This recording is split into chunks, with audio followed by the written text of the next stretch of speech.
ముందుగా వారికోసిల్ అంటే బీర్జాలలో ఉన్న రక్తనాళాలు ఉబ్బిపోయి ఆ బీర్జాలకు వచ్చే రక్త సరఫరా తగ్గిపోతే ఆ ప్రాబ్లంనే వారికోసిల్ అంటారు. చాలా మంది మగవాళ్ళలో ఈ బీర్జాలలో ఉన్న రక్తనాళాలు నార్మల్ గా ఉండవలసిన సైజు కన్నా చాలా లావుగా అయిపోయి జస్ట్ ఇట్లా పట్టుకొని చూసినప్పుడు లేదా స్కానింగ్ చేసినప్పుడు ఆ బీర్జాలలోకి రక్తనాళాలని ఉబ్బిపోయి చెడు రక్తం ఎక్కువ వస్తా ఉంటదన్నమాట.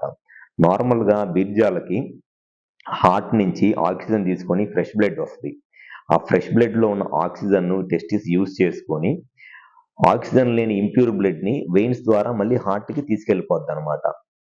ఈ వారికోసిల్ ప్రాబ్లమ్ ఉన్నప్పుడు ఏమైద్ది అనంటే, ఏదైతే చెడు రక్తము టెస్టిస్ నుంచి హార్ట్‌కి వెనక్కి వెళ్ళిపోవాలో, అది మళ్ళీ హార్ట్‌కి వెనక్కి వెళ్ళిపోకుండా రివర్స్‌లో మళ్ళీ టెస్టిస్‌కే వస్తా ఉంటది. ఎందుకంటే ఏదైతే ఈ చెడు రక్తాన్ని టెస్టిస్ నుంచి హార్ట్‌కి తీసుకెళ్ళిపోవాలో వెయిన్స్ అంటారు. ఆ వెయిన్స్ డ్యామేజ్ అయిపోయి రివర్స్‌లో బ్లడ్ వెనక్కి చెడు రక్తం అనేది టెస్టిస్‌కి వస్తా ఉంటది. ఎప్పుడైతే టెస్టిస్‌కి ఆక్సిజన్ లేని బ్లడ్ రావటం ఎక్కువైపోయిద్దో, ఆక్సిజన్ ఉన్న బ్లడ్ రావటం తక్కువైపోయిద్ది.